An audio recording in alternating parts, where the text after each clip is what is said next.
One day cricket की history में मार्च 2006 में एक ऐसा मैच खेला गया था जिसे क्रिकेट फैंस कभी नहीं भूल सकते। तब टी20 क्रिकेट का नशा नहीं चढ़ा था। भारत ने पहला वर्ल्ड टी20 नहीं जीता था। आईपीएल, बिग बैश लीग या पाकिस्तान सुपर लीग जैसी टी20 सीरीज का भी आगाज नहीं हुआ था। लेकिन तब 12 मार्च को साल 2006 में एक ऐसा वनडे इंटरनेशनल मुकाबला खेला गया था जिसने टी20 का मजा दिया, और ऐसा मजा जिसे आज तक याद किया जाता है। वनडे इंटरनेशनल के इतिहास में पहली बार किसी टीम ने 400 से ज्यादा रन बनाए, और एक ही मैच में 2 बार ऐसा हो गया। जोहान्सबर्ग के उस मैच को याद करके आप कह सकते हैं कि बेशक यह वनडे इंटरनेशनल के सबसे रोमांचक मुकाबलों की लिस्ट में चोटी में शुमार रहेगा। उस मैच में कुल 872 रन बने थे, जो कि आज भी वनडे हिस्ट्री के एक मैच में बने सबसे ज्यादा रनों का रिकॉर्ड है। साउथ अफ्रीका और ऑस्ट्रेलिया के बीच 5 मैचों की वनडे सीरीज 2-2 से बराबरी पर थी। यह सीरीज का आखिरी मैच था। वांडर्स की पिच पर ऑस्ट्रेलियाई कप्तान रिकी पॉन्टिंग ने टॉस जीतकर पहले बल्लेबाजी करने का फैसला किया। इस मैदान पर ऑस्ट्रेलिया और पॉन्टिंग की अच्छी यादें जुड़ी हुई थीं। 3 साल पहले यहीं पर भारत को हराकर उन्होंने 2003 का वर्ल्ड कप जीता था। पिच बल्लेबाजी के लिए अच्छी थी और ऑस्ट्रेलिया ने इसका भरपूर फायदा भी उठाया। इस मैच में कुल 87 चौके और 26 छक्के लगे। एडम गिलक्रिस्ट के साथ साइमन कैटिच ने पारी की शुरुआत की। गिल अपने ही अंदाज में बैटिंग कर रहे थे, तेज और ताबड़तोड़। उन्होंने 35 बॉल पर हाफ सेंचुरी पूरी की, 8 चौकों के साथ। हालांकि इसके बाद वह थोड़ा धीमा पड़े और 44 गेंद पर 55 रन बनाकर रोजर टेलीमार्कस का शिकार बने। ऑस्ट्रेलिया का स्कोर 15.2 ओवर में 97 रन था। दूसरे छोर पर साइमन कैटिच 49 गेंदों में 39 रन बनाकर नाबाद रहे। इसके बाद क्रीज पर उतरे रिकी पॉन्टिंग। उन्होंने पहली 5 गेंदें, जिसमें एक नो बॉल भी शामिल थी, उस पर कोई रन नहीं बनाया। शुरुआती 17 गेंद पर सिर्फ उन्होंने 10 रन बनाए थे, वह भी केवल 1 चौके के साथ। पर यह केवल तूफान से पहले की शांति थी। इसके बाद पॉन्टिंग शुरू हो गए, ठीक वैसे ही जैसे वर्ल्ड कप 2003 में हुए थे। ताबड़तोड़ चौके और छक्के लगाने शुरू किए। दूसरे छोर पर कैटिच उनका साथ देते रहे। दोनों के बीच 119 रन की पार्टनरशिप हुई। करीब 15 ओवरों में 119 रन की पार्टनरशिप। कैटिच 90 गेंदों पर 79 रन बनाकर पारी खेलकर आउट हुए, 9 चौके और 1 छक्के की मदद से। लेकिन पॉन्टिंग नहीं रुके थे। साउथ अफ्रीका के कप्तान ग्रेम स्मिथ को समझ नहीं आ रहा था कि आखिर क्या किया जाए। सभी गेंदबाज सिर्फ पिटाई खाने के लिए ही बॉलिंग कर रहे थे। इसके बाद माइकल हसी ने अपनी छवि से उलट तेज पारी खेली।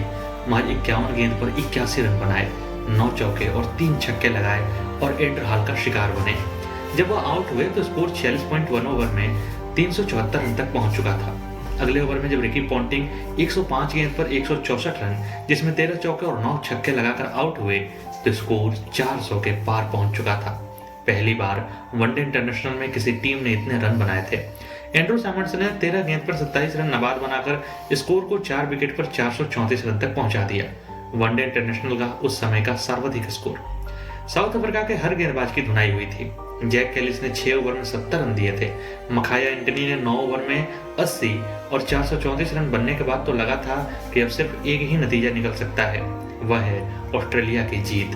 पारी की शुरुआत साउथ अफ्रीका के कैप्टन ग्रेम स्मिथ और बोटा डिपानर ने की। बोटा डिपानर को दूसरे ही ओवर में आउट करने के बाद ऑस्ट्रेलिया के हौसले बुलंद हो गए। यह कंगारू टीम चढ़कर खेलती थी, और यहाँ तो उसके बाद रिकॉर्ड स्कोर के बाद जल्दी विकेट भी मिल गया था। पर पिक्चर अभी बाकी थी मेरे दोस्त, और क्रिकेट का रोमांच किसी पिक्चर से कम रोमांच नहीं है। कप्तान स्मिथ का साथ देने के लिए उतरे हर्षल गिब्स। इस साझेदारी ने ऑस्ट्रेलियाई उम्मीदों को झटका देना शुरू किया। दोनों ने धमाकेदार बल्लेबाजी करनी शुरू की। ऑस्ट्रेलिया परेशान था, उससे न स्मिथ काबू में आ रहे थे न हर्षल गिब्स। ग्रेम स्मिथ ने 13 चौकों और 2 छक्कों की मदद से सिर्फ 55 गेंद पर 90 रन बना डाले। बोर्ड पर 190 रन थे। साउथ अफ्रीका ने जल्दी ही 200 रन पूरे कर लिए। डिविलियर्स हालांकि 14 रन बनाकर आउट हो गए। गिब्स वनडे में पहला दोहरा शतक लगाने के करीब पहुंच चुके थे। ऐसा लग रहा था कि आज वह पूरा बदला लेंगे, पर सैमंड्स ने ब्रेटली के हाथों उन्हें कैच करवा दिया। 175 के स्कोर पर महज 111 गेंदों की कमाल की पारी। उन्होंने 21 चौके और 7 छक्के लगाए थे। स्कोर था 31.5 ओवर में 299 रन। ऑस्ट्रेलिया को यहाँ जीत के असर नजर आने लगे थे। इसके बाद जैक कैलिस भी सिर्फ 20 रन बनाकर आउट हो गए। साउथ अफ्रीका इसके बाद टीम एफर्ट शुरू कर देती है। छोटे लेकिन अहम योगदान होते रहते हैं। एक छोर पर अनुभवी विकेट कीपर मार्क बाउचर टिके रहे और रन बटोरते रहे, और दूसरे छोर पर बल्लेबाज उपयोगी पारियां खेलते रहे। जोहान वेंडर वर्थ ने सिर्फ 18 गेंदों पर 3 छक्के और 1 चौके की मदद से 35 रन बनाकर साउथ अफ्रीका को उम्मीदों को जिंदा रखा। 49.3 ओवर में जब एड हॉल 4 गेंद पर 7 रन यानी एक छक्का लगाकर वापस पवेलियन लौटे तो हर किसी की धड़कनें थमी हुई थीं। ऑस्ट्रेलिया जीत से 1 विकेट दूर था तो साउथ अफ्रीका 2 रन। क्रीज पर उतरे मखाया नतनी। इतना करीब आकर साउथ अफ्रीका हारना नहीं चाहता था और इतना बड़ा स्कोर बनाकर ऑस्ट्रेलिया भी मुकाबला गंवाना नहीं चाहता था। ब्रेटली ने तेज गेंद फेंकी, नतनी ने किसी तरह 1 रन बटोर लिया।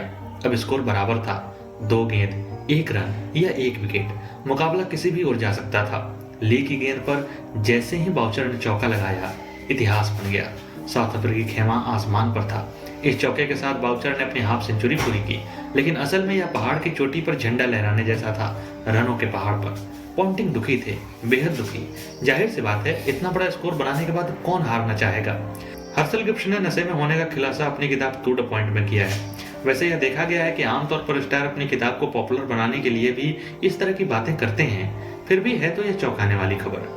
वैसे गिब्स की इस पारी और उनके नशे में होने के बारे में ऑस्ट्रेलिया के पूर्व क्रिकेटर माइक हंसी ने भी अपनी किताब में जिक्र किया था। उन्होंने लिखा था कि जब सोने जा रहे थे तो उन्होंने अपने होटल के कमरे से बाहर देखा कि गिब्स अभी भी वहां बार में थे। हंसी ने लिखा था कि गिब्स जब सुबह नाश्ते के लिए आए थे तब भी वे नशे में दिख रहे थे। मतलब गिब्स की बात में सच्चाई तो है। तो दोस्तों, यह थी साउथ अफ्रीका वर्सेस ऑस्ट्रेलिया के बीच की सबसे बड़े रन चेस की कहानी। तो दोस्तों, कैसी लगी आपको यह कहानी? अच्छी लगी हो तो हमारे वीडियो को लाइक करें, हमारे चैनल को सब्सक्राइब करना ना भूलें। तो मिलते हैं अगले वीडियो में। धन्यवाद।